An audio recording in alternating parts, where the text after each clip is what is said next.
This promises to be a brilliant evening.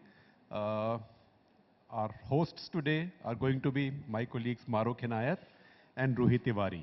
And Nawaz is a serious actor. When Nawazuddin Siddiqui is performing, the best place is in the audience. So I'm in the audience and I'll be with the audience. So Maruk, Ruhi, all yours, Nawaz. Nawaz, आपकी फिल्मों के बारे में बात करें तो एक लंबी लाइन है। रईस से शुरू किया आपने ये साल, आगे मुन्ना माइकल, मंटो पे आप काम कर रहे हैं, बाबू मोशाय बंदूकबाज। लेकिन मैं शुरू करना चाहूँगी उस एरा से आपकी ज़िंदगी में जब मैंने एक इंसिडेंट सुना था, आपने ही सुनाया था शायद, लेकिन मैं चाहती हूँ कि सब सुने उसके बारे में। जब आपने कुछ 100 या 200 रुपए का धनिया खरीद के मुंबई के दादर मार्केट में बेचा था, अगर वो आप सुनाएं, आई थिंक बहुत लोग जानना चाहेंगे कि क्या हुआ, कैसे आप वहाँ बैठे और उसके बाद आपकी आगे की जर्नी। नहीं, एक्चुअली वो ऐसे हुआ था कि मेरा एक दोस्त था और हम एक रूम में 4-5 लोग रहते थे। तो उसने कहा कि 100 रुपये का 300 रुपये बनाना है क्या? मैंने कहा हाँ बिल्कुल बनाना है। तो फिर बोले दादर चलते हैं। तब मैं मीरा रोड पे रहता था। तो दादर गए हम लोग और मुझे ज़्यादा आइडिया नहीं था कि ये क्या करेगा। तो मैं उसको फॉलो करता चला गया। लोकल ट्रेन से गए हम लोग दादर और वहाँ पे उसने धनिया वनिया ख़रीदा। हाँ, 200 रुपये का धनिया ख़रीदा और बहुत सारा आ गया, वो इतना सारा था। तो एक जगह पे खड़ा होकर टोकरे में रख के उसको वो बोली लगाने लगे उसके, 5 रुपये की गड्डी, 5 रुपये की गड्डी। और मैं थोड़ा पीछे खड़ा हुआ, मैं थोड़ा शर्म के मारे आगे आया नहीं एक्चुअली। तो हुआ ये कि थोड़ी देर के बाद वो धनिया काला पड़ने लगा। आई थिंक आधे घंटे के बाद वो, क्योंकि धूप ज़्यादा हो रही थी, तो आधे घंटे के बाद धनिया जो है वो सूख गया और किसी ने ख़रीदा ही नहीं वो। तो बाद में हमने पूछा यार ये तुम्हारा धनिया बहुत जल्दी सूख गया। तो उसने बोला यार आपको पानी डालते रहना चाहिए था उस पर। तो पैसे भी जो ले गए तो वो सारे ख़त्म हो गए हमारे। और वापस जब हम लोग दादर से मीरा रोड वापस आए तो विदाउट टिकट आए। तो इस तरह का था वो। तो छोटी छोटी चीज़ें एक्चुअली चलती रहती थी लाइफ में, कि सर्वाइव करना बहुत हमारे लिए बहुत ज़रूरी था एक्चुअली। तो सर्वाइवल के लिए कि भाई कुछ भी करना है, पहले बॉम्बे में टिकना है, एक्चुअली वो था। नवाज, ये आपने किसी इंटरव्यू में ही बोला है कि आप जब पहली बार कैन फिल्म फेस्टिवल में गए थे, शायद गैंग्स ऑफ वासेपुर के लिए जब गए थे, तो आपके पास जो एक सूट रेडी था, आप वो सूट पहन के गए थे। ये आपने किसी इंटरव्यू में बोला नहीं, गैंग्स में उस साल मेरी 2012 में आई थी, मेरी 2 फिल्में गई थी, मिस लवली और gangs of Wasseypur part 1 part 2। तो तब मैं लोगों के पास गया, जो डिज़ाइनर्स थे, बहुत बड़े बड़े डिज़ाइनर्स थे, उनके पास गया। उनको बोला कि मैं यार मेरी फिल्में कान फिल्म फेस्टिवल में सेलेक्ट हुई हैं, ऑफिशियली सिलेक्शन हुआ है, तो आप मेरे लिए डिज़ाइन कर दोगे क्या? ब्लैक सूट और वो बो टाई, ये वो सब। तो नीचे से ऊपर देखा उन्होंने। उनको लगा कि इसकी पिक्चर है तो कहाँ पे लगता, तो एक्टर तो लगता नहीं है। तो उन्होंने मना कर दिया फिर। और मुझे बहुत ही अर्जेंट जाना था, 2 दिन के बाद मुझे जाना था वापस, मतलब कान जाना था। तो इमीडिएटली मैं मेरे घर के पास एक लोकल मार्केट है, वहाँ पे एक टेलर के पास गया मैं कपड़ा ख़रीद के। और मैंने कहा यार 2 दिन में सीना है। बोले हाँ सी देंगे। तो उसने जैसे तैसे करके वो सी दिया और वही पहन के मैं गया था फिर वहाँ। लेकिन तब से लेकर अब तक क्या फ़र्क हुआ है? हाँ, फिर नेक्स्ट ईयर फिर मेरी 3 फिल्में गई, लंच बॉक्स और मानसून शूट आउट और एक बॉम्बे टॉकीज जी। तो जब लोगों को पता चला इसकी 3 फिल्में सेलेक्ट हुई हैं, तो बहुत सारे डिज़ाइनर्स आए मेरे पास।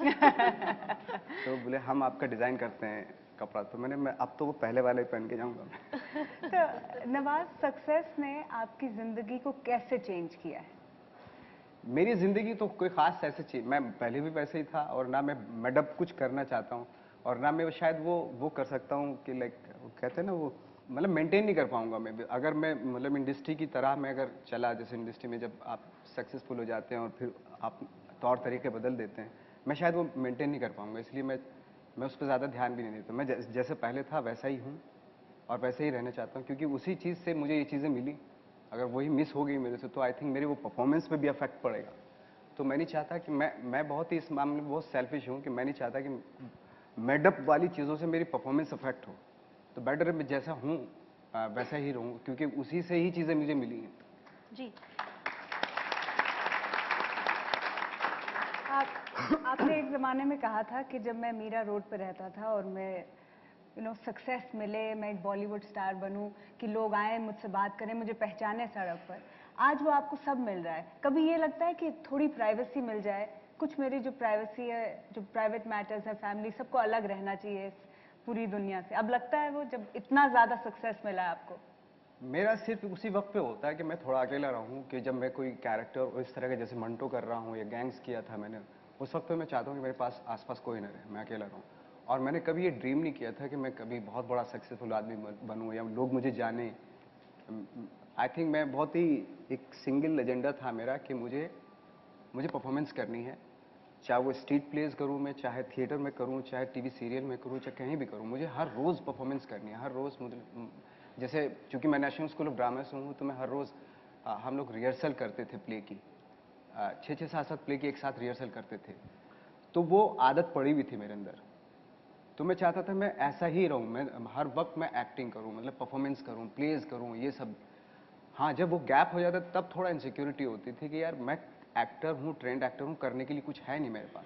नवाज, आप ये बताइए, एक तरफ आप करते हैं रईस, बजरंगी भाईजान जैसी ब्लॉकबस्टर कमर्शियल फिल्म में, दूसरी तरफ आप करते हैं मंटो, अभी आप कर रहे हैं, आपने की है मिस लवली जैसे कि आपने बोला, ऐसे ऑफ बीट जिसे हम कहते हैं हटकी फिल्में। आप कैसे इन दोनों के बीच जो लकीर है, कैसे ये धुंधली हो गई है आपके केस में, कैसे आप दोनों में स्टार बन गए हैं? आई थिंक जैसे मैंने बताया कि थिएटर के दौरान हम 3-3 4-4 प्ले की रिहर्सल करते थे।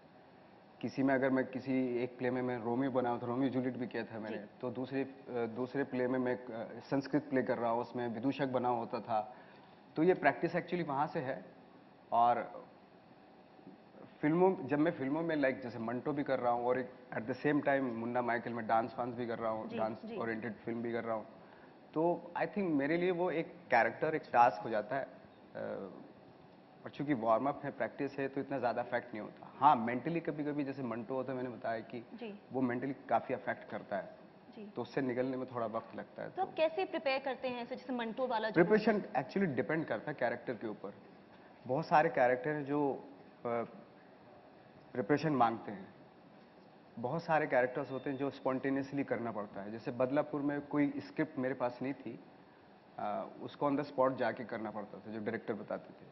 मंटो की जो तैयारी की है वो बाकायदा, जैसे 1940 का एक ऐसा किरदार था जो बहुत डेयरिंग था, जिसमें सच बोलने का। और पहले तो वो थॉट में आना, क्योंकि अभी मैं सच बताऊं, लाइफ में इतने सारे कंप्रोमाइज़ कर लेते हैं हम, झूठ भी बोलते हैं, ये वो हिपोक्रेटिक हो जाते हैं। मंटो ऐसा नहीं था। मंटो जो जानता था, जो देखता था, वही लिखता था। लेकिन ऐसा बनने के लिए वाकई आज की डेट में तो बहुत बहुत बहुत डेयरिंग चाहिए। तो उसको फिजिकली हमने तैयार किया। लाइक मैंने वैसी कॉस्ट्यूम पहननी शुरू कर दी, वो जूतियाँ, कुर्ता पायजामा, और चारों तरफ में वो बुक्स, मंटो की बुक्स, और भी उस वक्त की जो किताबें थी, और वही पुरानी टाइप की ब्लैक एंड वाइट फिल्मों के गाने सुनना शुरू कर दिए मैंने। तो इस तरीके से फिजिकली स्टार्ट किया उसको, देन उसके थॉट में एंटर हुए। आपका एक फेवरेट डायलॉग है जो आप अपने स्क्रीन टेस्ट में सुनाते थे, वो मुगले आजम का था? नहीं, वो एक तुगलक प्ले था एक्चुअली। तुगलक प्ले का था, हाँ। तो जरा वो थोड़ा सुना के दिखाइए सर, कुछ तो मैं आपसे करवाऊंगा ना। वो बहुत ही पुराना हो गया। मैं मंटो की एक स्पीच सुना सकता हूँ, एक छोटी सी एक स्पीच है। वो भी और दोनों Manto, that one will be more fun than Manto, पर ठीक है, मंटो भी विल। पहले मंटो सुना देता हूँ। पहले तो वो मंटो मंटो की एक स्पीच है जो जोगेश्वरी बॉम्बे में उन्होंने स्टूडेंट के सामने बैठ के दी थी। तो उसके थॉट मुझे बहुत अच्छा लगता है, वो इसलिए मैं पहले वो सुना देता हूँ, उसके बाद मैं ये सुना देता हूँ। तो जनरली ऐसे ही है वो कि हिंदुस्तान जिंदाबाद, पाकिस्तान जिंदाबाद, इन चीखते चिल्लाते नारों के बीच कई सवाल थे। मैं किसे अपना मुल्क कहूँ, लोग धड़ाधड़ क्यों मर रहे थे, इन सब सवालों के मुख्तलिफ जवाब थे। एक पाकिस्तानी जवाब, एक हिंदुस्तानी जवाब, एक हिंदू जवाब, एक मुसलमान जवाब। कोई इसे 1857 के खंडर में ढूंढता है, तो कोई मुगलिया हुकूमत के मलबे में टटोलने की कोशिश करता है। सब पीछे देख रहे हैं, लेकिन आज के कातिल लहू और लोहे से तारीख लिखते जा रहे हैं। ये मजमून सुनाते सुनाते मैं आप सब से मार खा लूंगा और उफ तक नहीं करूंगा, लेकिन हिंदू मुस्लिम फसाद में अगर कोई मेरा सर फोड़ दे तो मेरे खून की हर बूंद रोती रहेगी। मैं आर्टिस्ट हूं, ओछे जख्म और भद्दे घाव मुझे पसंद नहीं। He was quite a remarkable character, and I think it's a great thing that you are playing him. But now, Tughlaq. हाँ, वो ये था कि तुगलक जो है अपनी सौतेली माँ से बात कर रहे हैं, तो पॉलिटिक्स के ऊपर बात चल रही है, तो वो बोल रहे हैं। तो तुगलक बोलता है कि मेरे हाथों मारे जाने वालों के सब नाम तुमने बता दिए, लेकिन संपन्न शहर के शहाबुद्दीन को भूल गए। असल में वही मेरी तमाम कारगुजारियों का सबसे बड़ा सबूत था। मैंने उसकी लाश में खंजर कई मरतबा भोगा ताकि लोगों को जाहिर हो सके कि बागियों के साथ कैसे जूझा जाता है। लेकिन हर बार जब मैं खंजर से लाश को चीरता था तो मेरे रोंगटे खड़े हो जाते। एक अजीब सी वहशी खुशी का एहसास होता था जो मैं समझ नहीं पाया। बाद में मुझे पता चला कि तशद्दुद मेरी रग रग रेशे रेशे में रचा हुआ है। तो इस तरह की कुछ स्पीच थी। क्या बात है, बहुत खूब। याद नहीं। मैंने ये सुना है बहुत लोगों से हिंदी फिल्म इंडस्ट्री में कि बड़े बड़े दिग्गज जो हैं, बहुत बड़े एक्टर जो हैं, सलमान है, शाहरुख है, आपके सामने थोड़ा डरते हैं सेम फ्रेम में आने से। कहते हैं नवाज हमें खा जाएगा। मैंने काफ़ी लोगों को कहा है। लेकिन आपको कैसा लगा इतने बड़े सुपरस्टार्स के सामने? कभी आप इंटिमिडेट हुए? कभी आपको ऐसे लगा कि इनके सामने कैसे मैं परफॉर्म कर पाऊंगा? मेरा लाइक फॉर एग्जांपल जैसे रईस की थी हमने, तो कभी भी हमारा ये नहीं था कि भाई वो मुझे खा जाएंगे, मैं उनको खा जाऊंगे। खाने वाली तो बात होती नहीं है। एक सीन होता है और उसको बहुत ही लाइक मैटर ऑफ फैक्ट होकर उस सीन के ऊपर फोकस किया जाता है। लाइक जैसे शाहरुख साहब ने शुरू से ही उस कैरेक्टर, जो मेरा कैरेक्टर था रईस में, उस डेलिबरेटली मुझे बोला था उन्होंने कि क्योंकि तुम्हारा कैरेक्टर का स्टेटस बड़ा है इसलिए मैं आपको रेस्पेक्ट दूंगा एज एन एक्टर उसमें। तो लाइक हम लोग चूंकि थिएटर बैकग्राउंड रही है हम लोगों की, हम लोग उस एक सीन को आई थिंक 4 डिफरेंट वेरिएशन के साथ करते थे।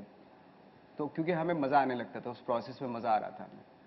लाइक जैसे सलमान साहब का ऐसे वो उनका तो ऐसा है कि भाई अगर कोई डायलॉग है तो वो खुद ही कि ये डायलॉग तो बोलते हैं, वो पंच लाइन होती थी वो। तो बजरंगी में बहुत बार या किक में बहुत बार ऐसा हुआ कि जो पंच लाइन है उल्टा उन्होंने मुझे दे दी कि तू बोल दे। तो इस तरह का होता था वो। इनसिक्योरिटी भाई वो तो सुपरस्टार हैं, उनसे कंपैरिजन तो आई थिंक मेरा बिल्कुल हो ही नहीं सकता। बहुत बड़ी चीज़ है।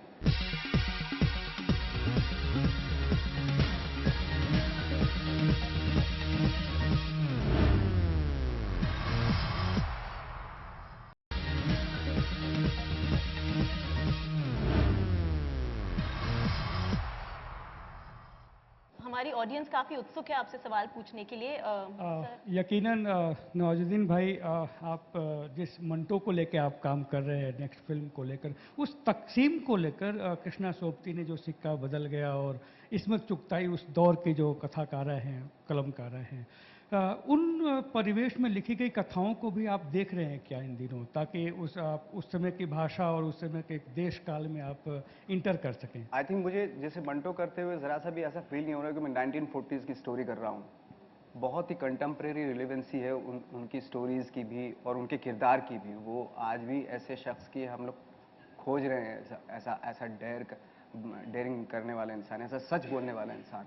हम खुद में भी मंटोइयत है, लेकिन कुछ बहुत सारे ऐसे प्रेशर होते हैं जिसकी वजह से आप नहीं बोल पाते, मैं भी नहीं बोल पाता हूँ कभी कभी। कभी कभी क्या बहुत टाइम होता है कि हम लोग सचमुच सच नहीं बोल पाते कभी कभी, बिकॉज ऑफ बहुत सारे प्रेशर होते हैं। बट मंटो में वो नहीं था, तो इसलिए मंटो अच्छा लगता है क्योंकि वो सच बोलता था, ऑनेस्ट था वो। मैंने लाइक उनके प्लेस देखे हैं, कृष्णा सोबती की जो प्ले लिखे हुए थे वो एनएसडी के दौरान उनके प्लेस देखे।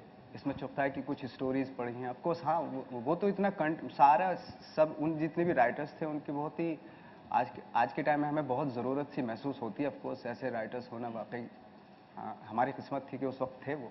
आपने हाल ही में एक वीडियो बनाया, एक शॉर्ट वीडियो, जिसमें अपने अलग अलग कार्ड्स के बारे में और ending that I am an artist first, so you did that. So I think what is it that really moved you to do that, and कि आपने क्यों, आपको लगा कि आप आसपास क्या देख रहे थे जिसके कारण आपको लगा कि आपको ये करना चाहिए? एक तो मैं आजकल मंटो कर रहा हूँ तो कहीं ना कहीं आप इंस्पायर होते हैं। कहते हैं ना कि कैरेक्टर अगर आप कैरेक्टर से कुछ लेते हो तो वो भी आपकी लाइफ से बहुत कुछ लेके चला जाता है। एक तो ये था। दूसरा, मैंने थोड़ा बहुत एनएसडी के टाइम पे, अभी तो इतना ज़्यादा नहीं पढ़ता बट उस वक्त पे पढ़ा। नीत्शे की एक थ्योरी थी कि जिसमें आर्टिस्ट के बारे में उसने बताया कि आर्टिस्ट बहुत बड़ी चीज़ होती है, क्योंकि आज maybe I don't know but उनकी जो थ्योरी थी वो ये थी कि आर्टिस्ट एक ऐसी चीज़ होती है जिसने अपनी कृतियाँ जो लिखी हैं उनकी वजह से लाइक इतनी खूबसूरत किरदार गढ़े उन्होंने जिनको आज हम मानते हैं। तो मैं ज़्यादा तो इसके ऊपर नहीं बता सकता बट आप समझ जाएंगे कुछ। तो आर्टिस्ट बहुत बड़ी चीज़ होती है, लेकिन हमें कहते हुए कभी कभी शर्म आती है कि बट मुझे लगता है कि मेरा सब कुछ, क्योंकि मैं 24 आवर इसी चीज़ में लगा रहता हूँ पिछले 25-30 साल से, सिर्फ ये एक ही चीज़ के बारे में सोचता हूँ, एक्टिंग है ना। तो मेरा ज़्यादातर जो टाइम है या मेरी आइडेंटिटी है, मेरे ख्याल से यही है। तो ये इसी में से खोजने की कोशिश कर रहे हैं, इसी में मज़ा आता है, यही सब कुछ है। तो शायद इसलिए मैंने किया था, कुछ थॉट आया था मेरे दिमाग में तो शेयर कर दिया था ऐसे ही। नवाज, अभी आपने जैसे कि कहा कि आप कई दबावों की वजह से हम लोग बहुत सी चीजें बोल नहीं पाते जो हमारे मन में होती हैं। आप आर्टिस्ट हैं, क्या आपको लगता है आपका जो सिनेमा है वो एक जरिया है आपका जो एंग्स्ट है वो बिल्कुल, निकालने का? एब्सोल्युटली। मैं इसीलिए आई थिंक मंटो कर रहा हूँ। जी मैं अगर कोई चीज़ बोल नहीं पाता तो मैं ज़रूर उसका किरदार, ऐसा किरदार ज़रूर करूँगा जो वो बोल रहा हूँ, जो मैं अपनी रियल लाइफ में नहीं बोल पाऊँगा। जी। बट मैं बहुत क्यूरियस हूँ, क्या है जो आप रियल लाइफ में बोल नहीं पाते? बहुत सारी चीज़ें होती हैं, बहुत सारी। कभी आप अपने दोस्त से नहीं बोल पाते, कभी अपनी बीवी से नहीं बोल पाते, ये कभी आप अपनी डिप्लोमेटिक जवाब दे गर्लफ्रेंड से दिया नहीं। आपने। एटलीस्ट क्या होता है कि लाइक फॉर एग्जांपल जैसे मैं जब मिस लवली कर रहा था, इस तरह की एक दो ज़्यादा मुझे रोमांटिक फिल्में मिलती नहीं है, हालांकि मैं बोल बोल के थक गया कि मैं रोमांटिक फिल्म करना चाहता हूँ। किसके साथ करना चाहेंगे रोमांटिक? तो मतलब कोई भी हीरोइन हो, मेरे को कोई भी चलेगी मुझे, उनमें से भी नहीं मिलती है। तो कभी कभी क्या होता है, रियल लाइफ में आप नहीं बोल पाते लेकिन फिल्मों में बोल देते हैं आई लव यू, लेकिन रियल लाइफ में मुझे बोलने में आई थिंक मैंने जब बोला था, जो मेरी अभी वाइफ है उसको बोलने में मैंने आई थिंक 4-5 साल लगा दिए थे। बड़ा डिप्लोमेटिकली आपने इसका जवाब नहीं टाल दिया। है खैर, आपने सवाल। I just wanted to ask you, जैसे आप नेगेटिव रोल कभी प्ले करते हैं तो is it more draining on you as a person, और सेकेंडली कि फिर आपके लिए नेगेटिव थॉट्स भी जनरेट हो जाती हैं क्या फॉर दैट टाइम ड्यूरेशन? एक तो मैं ये सच बता देता हूँ कि नेगेटिव, मैं out and out negative role नहीं करना चाहता हूँ ना, out and out like positive role करना, लाइक या तो हीरो या विलन, ऐसा कोई। मैं चाहता हूँ कि ग्रे कैरेक्टर्स मिले, एक जो ह्यूमन हो, जिसके अंदर थोड़ी अच्छाइयाँ भी हों, थोड़ी बुराइयाँ भी। जिस तरह मैं हूँ, हमारे अंदर सबके अंदर कुछ ना कुछ अच्छाइयाँ होती हैं, कुछ ना कुछ बुराइयाँ होती हैं। मैं उस तरह के कैरेक्टर में ज़्यादा इंटरेस्ट है, क्योंकि उसमें प्ले करने के लिए काफ़ी कुछ होता है, कॉम्प्लेक्स ओरिएंटेड होते हैं, काफ़ी कुछ होता है। हाँ, जैसे आप बोल रही हैं कि लाइक फॉर एग्जांपल जैसे रमन राघव था, उसका अफेक्ट होता है, क्योंकि मैं उस थ्योरी पे बिलीव नहीं करता हूँ जो रमन राघव की थी, जो ये बोलता है कि मैं तो खाते पीते हकते मुत्ते मार देता हूँ, मुझे पेन भी नहीं होता। ये बात तो उसने बड़े आराम से बोल दी, लेकिन इस पे एज एन एक्टर जब मैं प्रिपेयर कर रहा था इस रोल को, तो मेरे पे बहुत अफेक्ट हो रहा था, क्योंकि मैं बिलीव नहीं करता हूँ इन सब चीज़ों पे। और कैरेक्टर को जस्टिस तभी कर सकते हो आप जब उस कैरेक्टर की थ्योरी पे बिलीव करो। तो डेफिनेटली इसीलिए मुझे थोड़ा सा वक्त लग गया था। मैं गया बाहर, अकेला रहा, उस रोल को तैयार किया, वापस जब आया तो मेरे लिए लाइक बहुत ईजी सा हो गया था। मतलब इस तरह की जो नेगेटिव बातें हैं या जिस तरह की रमन राघव की जो बातें थी, लेकिन उसको फिर निकालना बहुत मुश्किल होता है। ये सारी चीज़ें अफेक्ट तो होता है, डेफिनेटली अफेक्ट होता है। नवाज, ये बताइए, आप बजरंगी भाईजान में आपने कॉमेडी जैसा रोल किया, लाइट रोल किया, कॉमेडी नहीं कह सकते लेकिन लाइट था। जी। आप इंटेंस रोल भी करते हैं, आपको क्रिएटिव सेटिस्फैक्शन किस में ज्यादा मिलता है, किस तरह के किरदार में ज्यादा मिलता है?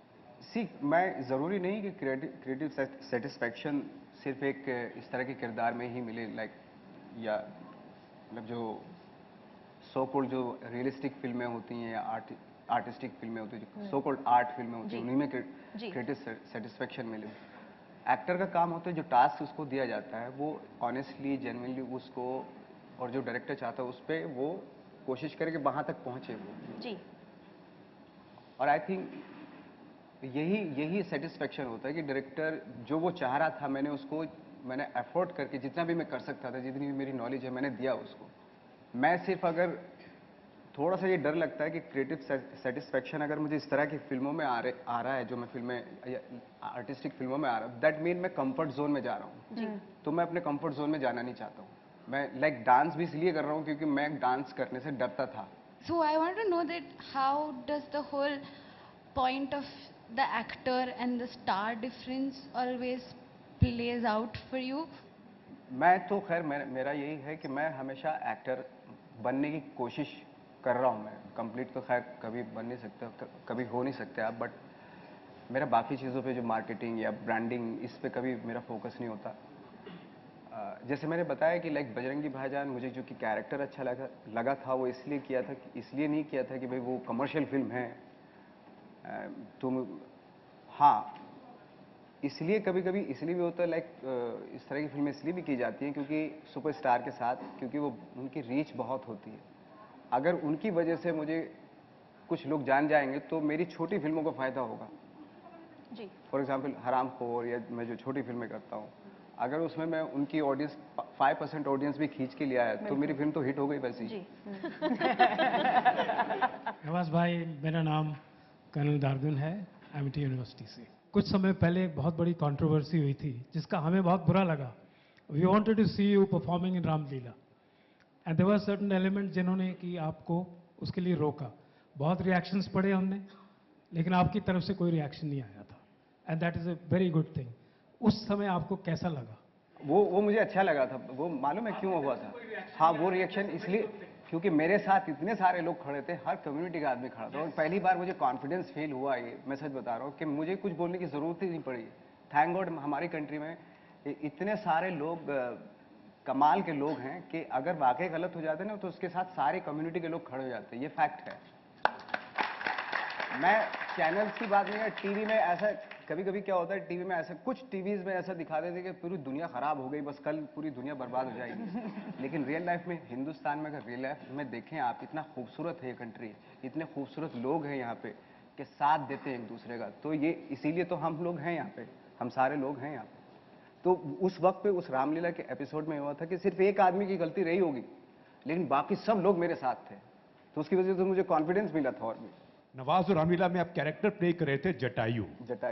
जटायु के ऊपर आपका कोई व्यू है? क्योंकि वो भी एक रामलीला में स्पेशल कैरेक्टर है। एक्चुअली उस वक्त पे जब मैं अपने गांव में गया हुआ था तो मेरे दोस्त थे जो वहाँ पे रामलीला कराते हैं, उनसे मैंने बोला था कि यार मेरी बड़ी चाह है कि मैं रामलीला में, क्योंकि मैं रामलीला देख के ही एक्टर बना था।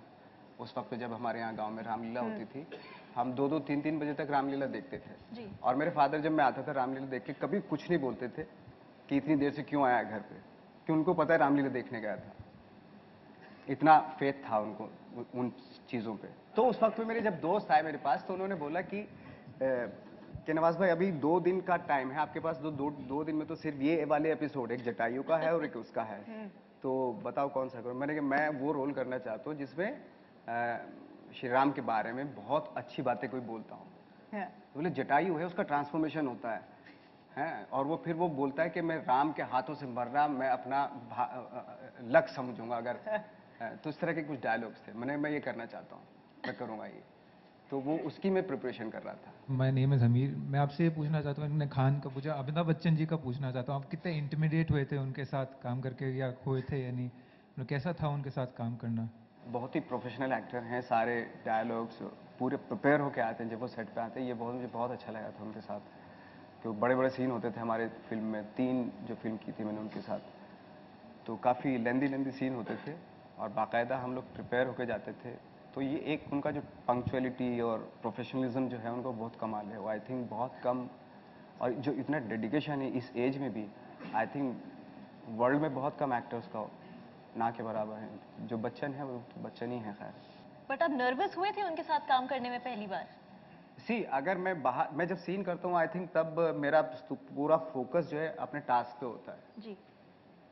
अगर उस वक्त पे मैंने सोच लिया कि भाई ये बहुत बड़ा कोई सुपरस्टार है तो आई थिंक मैं उस दिन एक्टिंग छोड़ दूंगा अपनी।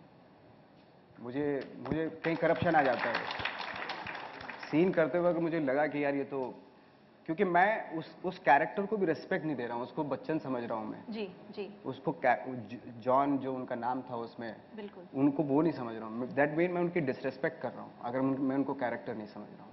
पिछले दिनों बात हुई थी काफ़ी बॉलीवुड में नेपोटिज्म के बारे में। आपने बहुत स्ट्रगल किया है बॉलीवुड में काफ़ी साल। आपको लगता है नेपोटिज्म है इस इंडस्ट्री में?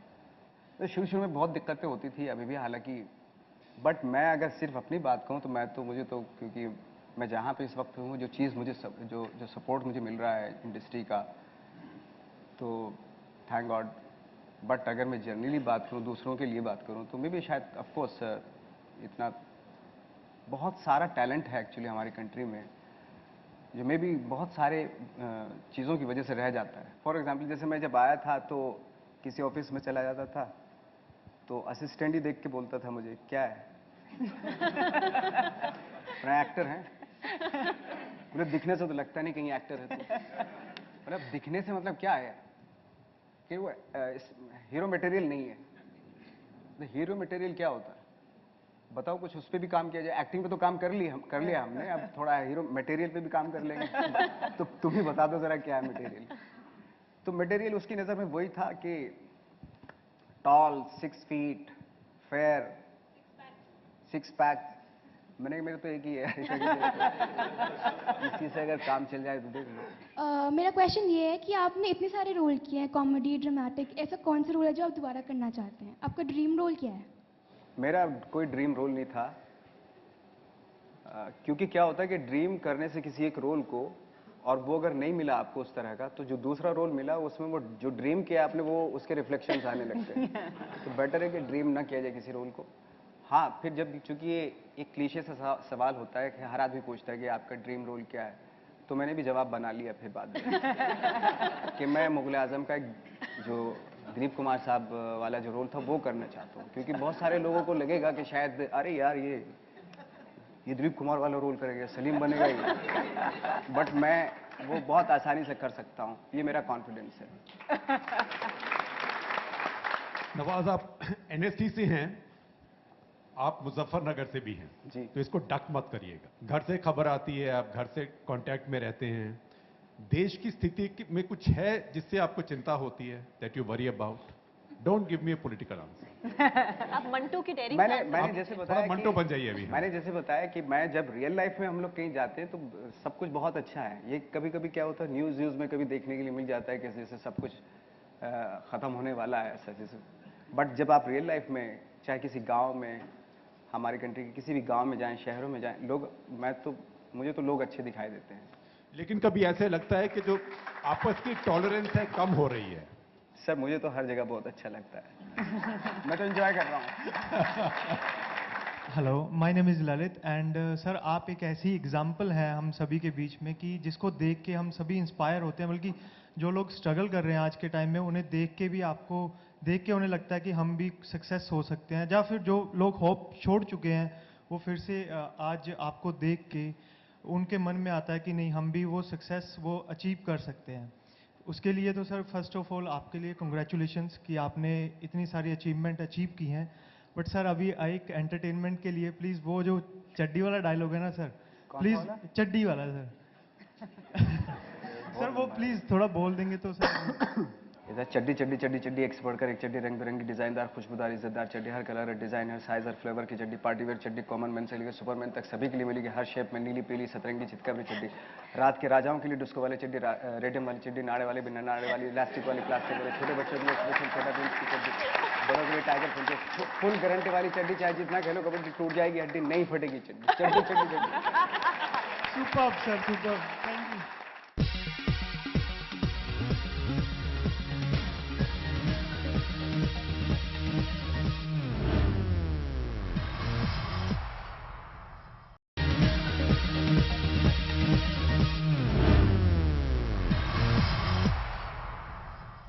आजकल ये फिल्म प्रमोशन का जो दौर चला है, हर जगह टीवी में फिल्मों के पहले स्टार्स दिखते हैं, अपनी फिल्म्स प्रमोट करते हैं, क्या आप कर पाते हैं? आपको लगता है कहाँ फंस गया मैं सच बताऊं, मेरा मन ही नहीं करता।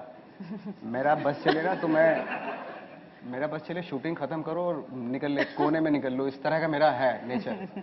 लेकिन प्रमोट करनी पड़ती है अभी फिल्में, क्योंकि प्रोड्यूसर का प्रेशर होता है, सब लोगों का। अभी तो ज़रूरी हो गया, एक तरह से पार्ट ऑफ फिल्म हो गया ये, तो इसलिए करना पड़ता है, क्या करें। You've achieved so much as an actor and as a star, but also आपकी ये जो stardom या achievement है ये नापी जाती है कि in relevance to the Khans. So does that bother you at times that let Nawazuddin Siddiqui be and do not उसको Khans या किसी बच्चन से तुलना ना करके let the Nawazuddin Siddiqui be? Of course कि वो बहुत बड़ी शख्सियत हैं वो, मैं खुद भी नहीं चाहता। मेरा तो अभी शुरुआत है, अगर देखा जाए 2012 से मेरी फिल्में आनी शुरू हुई, लाइक कहानी, गैंग्स ऑफ वासेपुर, तलाश, तो अभी तो मेरे 4-5 साल ही हुए हैं, 5 ही साल हुए हैं, तो मेरी तो अभी शुरुआत ही है। मनविंदर सिंह, मैं फिल्म में कोई शौक रखता नहीं हूँ, फिर मैं जानना चाहता हूँ कि आपको कौन सा एक एक्टर है, चाहे थिएटर या फिल्म, चाहे इंडियन या बाहर, जिसने आपको इंस्पायर करा हो? मुझे एक्चुअली परफॉर्मेंसेज इंस्पायर किए हैं बहुत ज़्यादा। लाइक लाइफ ऑफ अदर एक फिल्म देखी थी मैंने, तो उसमें जो मेन एक्टर था वो उसकी परफॉर्मेंस से बहुत इंस्पायर हुआ था मैं उस वक्त पे। और एक सीक्रेट इन देयर आइज एक यूरोपियन फिल्म थी, उस मेन एक्टर की परफॉर्मेंस से, लाइक अभी एक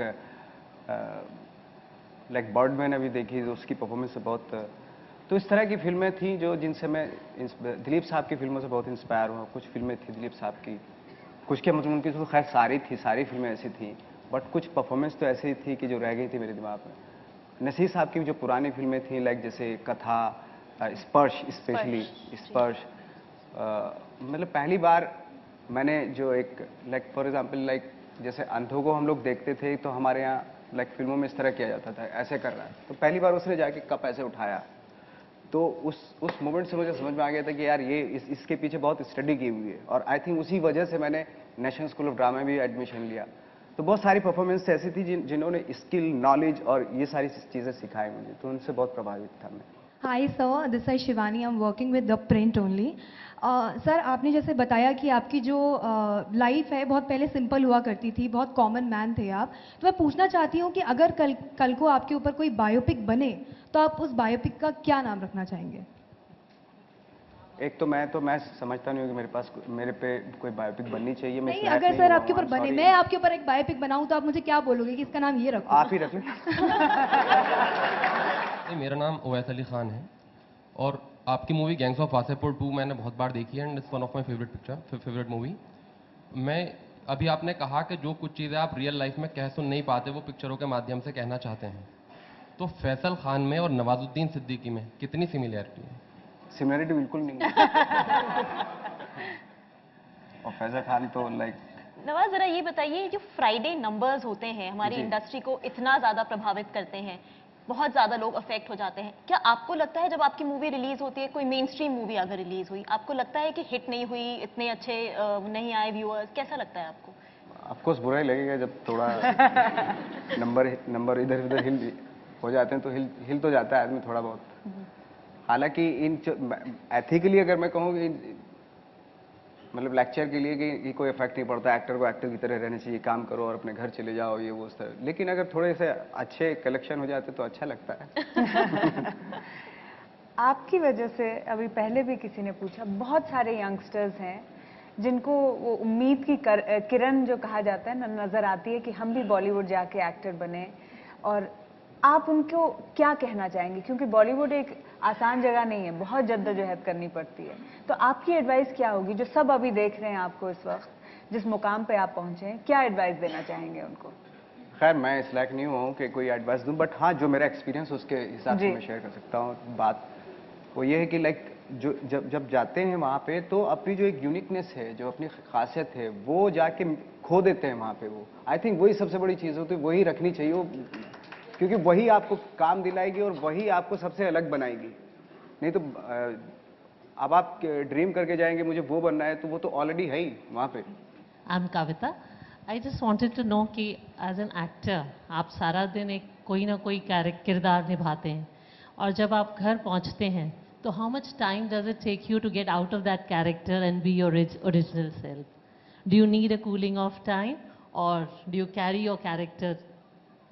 लाइक कुछ कैरेक्टर का होता है कि जब पैकअप होता है तो वो वहीं तक उस कैरेक्टर का भी पैकअप वहीं कर देता हूँ, आगे नहीं ले जाते। लेकिन कुछ कैरेक्टर जो अफेक्ट करते हैं, लाइक मंटो या गैंग्स ऑफ वासेपुर का जो फैसल खान था या उस तरह, और लाइक जैसे मंटो अभी मैं 3 महीने से कर रहा हूँ, तो आई थिंक 3 महीने से बहुत कुछ लाइफ में लाइक माइंड में मेरे बहुत हलचल मची हुई है। तो मैं अभी मेरा ये हाल हो गया, 1 दिन की शूटिंग बच गई अभी हालांकि उसकी, तो मैं चाह रहा हूँ कि अभी जितना जल्दी से मैं इसको शूटिंग खत्म हो और मैं इसको भूलूं, मैं नहीं रहना चाहता इस। So during that time when you're playing a हाँ, कुछ कैरेक्टर होते हैं जो रह जाते हैं, अपने घर से मतलब कट ऑफ कर लेते हैं? कट ऑफ तो नहीं करते, जाना पड़ता है, नहीं तो घर जाना पड़ता है actually. But to be in that character, what I mean is to be in that character, do you need that time and space in your house to be alone? For example Manto है तो मैं मंटो के बाद मुझे थोड़ा time चाहिए होता है, आई थिंक 1-2 महीना चाहिए कि मुझे, ताकि मैं नॉर्मल हो सकूं। मुझे अफेक्ट होता पर्सनली, मैं भी, शायद बहुत सारे लोग इतने टैलेंटेड एक्टर हैं कि वो फिल्म खत्म हुई और स्विच ऑफ हो जाता है उनका कैरेक्टर, बट मेरे साथ रह जाता है एक्चुअली, 1-1.5 महीने तक रह जाता है। इसलिए मुझे थोड़ा सा नॉर्मल होने की कोशिश करनी पड़ती है, उसके लिए मैं अकेला कहीं निकल जाता हूँ या बीवी से 2-4 सुनता हूँ, तो अपनी औकात में आ जाता हूँ कि हाँ मैं नवाज हूँ। नवाज, बाहुबली 2 के सक्सेस के बाद बहुत लोगों ने ये कहा कि ऐसी फिल्म जिसमें इतने ज़्यादा विजुअल इफेक्ट्स थे ये इसलिए बनी कि जो उनके स्टार्स थे उनने इतने पैसे नहीं लिए थे, और जो रियल टेक्निक और विजुअल इफेक्ट्स हैं उस पे पैसे खर्च किए प्रोड्यूसर ने। और बहुत बहुत सारी बातें इसके बारे में बॉलीवुड में भी हुई और प्रोड्यूसर्स ने कहा कि हमें भी ऐसी फिल्में बनानी चाहिए जो हॉलीवुड का मुकाबला कर सके। आपको लगता है कि बॉलीवुड के जो एक्टर्स हैं वो बहुत ज़्यादा पैसा लेते हैं जिसकी वजह से जो आर्ट और टेक्निक है फिल्म मेकिंग का वो कभी सफ़र करता है? नहीं, पैसा अगर जो ज़्यादा लेता है वो रिटर्न भी करता है ना, पैसा अपनी फिल्में हिट करा के। तो जरूरी नहीं है हर फिल्म तो। हाँ, जो अगर नहीं कर पाते तो फिर वो 1-2 फिल्म के बाद फिर हो जाता है उनका भी। आई थिंक ये बहुत ही टेक्निकल चीज़ें हैं कि भाई मैं तो ज़्यादा इन सब चीज़ों के बारे में सोचता नहीं हूँ कि बड़ी फिल्म और इसलिए हिट हुई है वो क्या है, कुछ नहीं। मैंने तो देखी है फिल्म, मुझे तो बहुत अच्छी लगी थी फिल्म, और एक अपने वर्ल्ड में ले जाती है वो फिल्म खींच के। तो उसमें किसने पैसा नहीं लिया, किसने कितना लिया, भाई मैं काम करूँगा, मैं तो अपना पैसा लूँगा। बहुत मेहनत करनी पड़ती है। तो आपको लगता है कि हम हॉलीवुड का मुकाबला करने के लिए रेडी हैं? हॉलीवुड से कंपैरिजन क्यों कर रहे हैं हम लोग? कंपेयर करने की जरूरत है, वहाँ पे भी कचरा बनता है। क्या हमारे वहाँ पे भी साल में मेरे ख्याल से 4-5 फिल्में जो इंडिपेंडेंट फिल्में होती हैं वो अच्छी बनती हैं।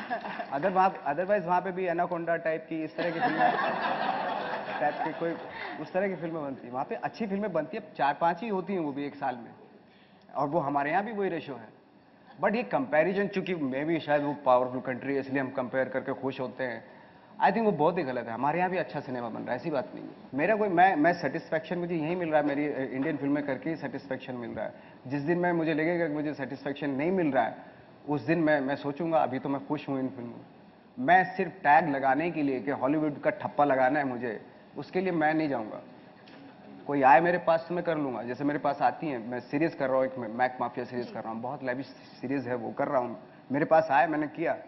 मैं इस लायक नहीं हूँ शायद कि मैं वहाँ पे एजेंट रखूँ या फिर अपने यहाँ के लोगों को दिखाने के लिए, देख मैं अभी हॉलीवुड की फिल्म कर रहा हूँ नहीं तो मारूंगा भी, वो सब मुझसे करने, मैं नहीं कर सकता। वो फिल्में करो लेकिन वहाँ पे भी परफॉर्मेंस बोलनी चाहिए आपकी। आप कहीं भी काम करो लेकिन आपका काम दिखना चाहिए कि वाकई अरे यार क्या एक्टर है, क्या काम किया इसने हॉलीवुड की फिल्में भी। सिर्फ नंबर्स मत बनाओ कि भाई मैंने 5 हॉलीवुड की फिल्म कर लिया, मैंने 10 कर ली, उससे कोई फायदा नहीं। परफॉर्मेंस तो बोलनी चाहिए उसमें। नवाज, क्या आप कभी फिल्म बनाना चाहेंगे? आप ऐसा कुछ नहीं, मैं एक साथ 3-4 काम तो कर नहीं सकता। एक ही काम कर सकता हूँ एक टाइम। पर कभी फ्यूचर में जाके आपको लगता है कि आपका एम्बिशन ऐसा है? बिल्कुल नहीं, सिर्फ acting. My name is Charu. आपका ये जो अभी डायलॉग सबके साथ कंडक्ट हो रहा है, you come across as a very simple person, too hard to believe in the industry that we generally see, जहाँ पर एक शोशा, एक फ्लैम्बॉयंस है। Do you feel sometimes out of place? नहीं, मैं उस माहौल में जाता ही नहीं, मैं सिर्फ अपना काम करता हूँ, अपने घर पे आ जाता हूँ। 2-4 थिएटर के दोस्त हैं मेरे जो दिल्ली के ही हैं और अलग अलग जगह के, वो बैठ जाते हैं हम लोग। शूटिंग की और घर पे, ना तो मैं किसी इवेंट में जाता, ना किसी पार्टीज में जाता, ना अवार्ड फंक्शन में जाता, कहीं नहीं जाता हूँ मैं। सबको अगर मैं उनमें वहाँ जाऊँगा तो शायद मेरे पे इफेक्ट होगा, तो मैं शोबाजी भी करने लगूंगा शायद, लेकिन मैं जाना ही नहीं चाहता वहाँ पे। मेरा काम है सिर्फ अपना काम करो और घर आ जाओ चुपचाप कोने में 2-3 दोस्तों के साथ बैठ के गपशप या एक्टिंग के ऊपर बातें कर लो, वट एवर। ये मेरा पिछले 10-12 साल से चला आ रहा है रूटीन। ये आपने अवार्ड फंक्शन का अभी बोला, आपके लिए अवार्ड मायने रखते हैं? नहीं, मेरे लिए बिल्कुल मायने नहीं रखते अवार्ड। और जिस तरीके से इस वक्त पे जो अवार्ड हमारे यहाँ कमर्शियल फिल्मों में अवार्ड दिए जाते हैं तो वो तो उससे तो बेटर है कि ना ही जाया जाए, खुद की बेइज्जती महसूस होती है। और मैंने तो बोल रखा है कि भाई मुझे मत दो, मुझे नॉमिनेट भी मत करो। So Nawaz, thank you very much, and thank you Maruk, and thank you Ruhi. Thank you Nawaz. Thank you all.